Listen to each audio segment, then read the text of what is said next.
जय हिंद दोस्तों, स्वागत है आपका अपने यूट्यूब चैनल जगत एकेडमी में। मैं सीटीपी का 13वां मॉक टेस्ट लेके आया हूं। इसमें पहला ही क्वेश्चन है और माफ़ी चाहूँगा, पहले में मिस प्रिंट हो गया है। ये यहाँ से होगा। आकलन आकलन उद्देश्यपूर्ण होता है यदि इससे विद्यार्थियों में भय, तनाव का संचार हो। बी, इससे विद्यार्थियों और शिक्षकों को प्रतिपुष्टि फीडबैक प्राप्त हो। सी, यह केवल एक वर्ष में अंत एक बार वर्ष के अंत में हो। या डी, विद्यार्थियों की उपलब्धियों में अंतर करने के लिए तुलनात्मक मूल्यांकन किया जाए।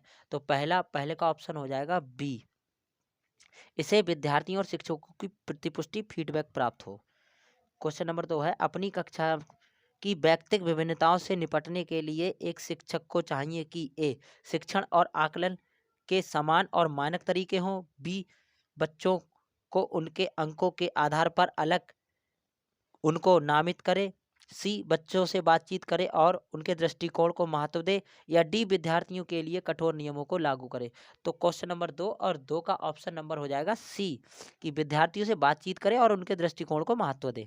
क्वेश्चन नंबर 3, लेव वाइगोस्की के समाज संरचना सिद्धांत में दृढ़ विश्वास रखने वाले शिक्षक के नाते आप अपने बच्चों को आकलन के लिए निम्नलिखित में से कौन सी विधि की वरीयता देंगे। ए, सहयोगी प्रोजेक्ट। बी, मानकीकृत। सी, तथ्यों पर आधारित प्रत्यास्मरण के प्रश्न। या डी, वस्तुपरक बहुविकल्पीय के प्रश्न।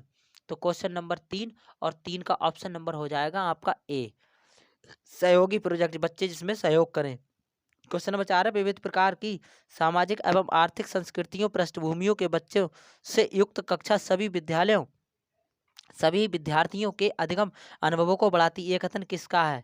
ए, गलत है, क्योंकि यह बच्चों की लिए दुविधा उत्पन्न कर सकता है और वे स्वयं को अलग महसूस कर सकते हैं। बी, सही है, क्योंकि बच्चे अपने साथियों से अनेक कौशल से सीखते हैं। सी, सही है, क्योंकि इससे कक्षा अधिक श्रेणीबद्ध दिखाई देती है। डी, गलत है, क्योंकि यह अनावश्यक प्रतिस्पर्धा की ओर लेके जाता है। तो क्वेश्चन नंबर 4 और 4 का हो जाएगा बी, सही है, क्योंकि ये बच्चे अपने साथियों को कौशल की तरह सीखते हैं। क्वेश्चन नंबर 5 है कि विशेष आवश्यकता वाले बच्चों को शामिल करना एक काल्पनिक लक्ष्य है। बी, जिसमें असक्षमता ना हो उन बच्चों के लिए हानिकारक है। सी, विद्यालयों में भार बढ़ा देगा। या डी, शिक्षण के प्रति दृष्टिकोण विषय वस्तु धारण कर परिवर्तन की अपेक्षा रखता है। तो 5 और 5 का ऑप्शन हो जाएगा डी, शिक्षण के प्रति दृष्टिकोण में विषय वस्तु की धारणा प्रदान करता है।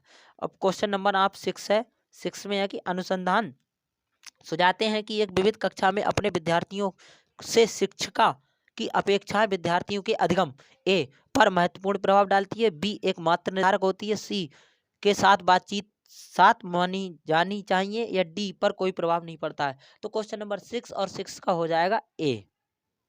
क्वेश्चन नंबर 6 माफ कीजिए, क्वेश्चन नंबर 6 और 6 का हो जाएगा ए।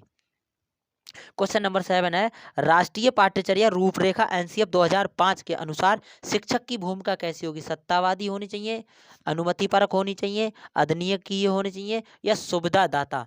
तो भैया इसमें ऑप्शन हो जाएगा 7 का डी, शिक्षक को सुविधादाता होना चाहिए, जो बच्चे को सुविधा प्रदान करे, फैसिलिटेटर हो। क्वेश्चन नंबर 8 है, बच्चों के बारे में निम्नलिखित में से कौन सा कथन सही है। ए, बच्चे जानकारी के निष्क्रिय प्राप्तकर्ता होते हैं। बी, बच्चों में समस्या समाधानकर्ता होते हैं। सी, बच्चे वैज्ञानिक शोधकर्ता होते हैं। या डी, बच्चे पर्यावरण के सक्रिय अन्वेषक होते हैं। तो मैं आपको बता दूं, ये क्वेश्चन नंबर आपका है 8 और 8 का हो जाएगा बी। इसमें 2, 3 और 4 देख लेते हैं। 2, 3, 4 का एक बार। इसमें 2, बच्चे समस्या समाधानकर्ता होते हैं। 3, बच्चे वैज्ञानिक शोधकर्ता हैं। और बच्चे पर्यावरण के सक्रिय अन्वेषक हैं। क्वेश्चन नंबर आपका आएगा 9, जब एक शिक्षिका अपनी प्राथमिक कक्षा में प्रभावी अधिगम को बढ़ावा दे सकती है। ये अधिगम में छोटी छोटी उपलब्धियों के लिए पुरस्कार देकर ड्रिल और अभ्यास नहीं कराना है, ये आपका बहुत गलत विधि है। सी, अपने विद्यार्थियों में प्रतियोगिता के लिए प्रोत्साहित करके या विषय वस्तु पे आधारित जीवन से संबंधित करते। तो क्वेश्चन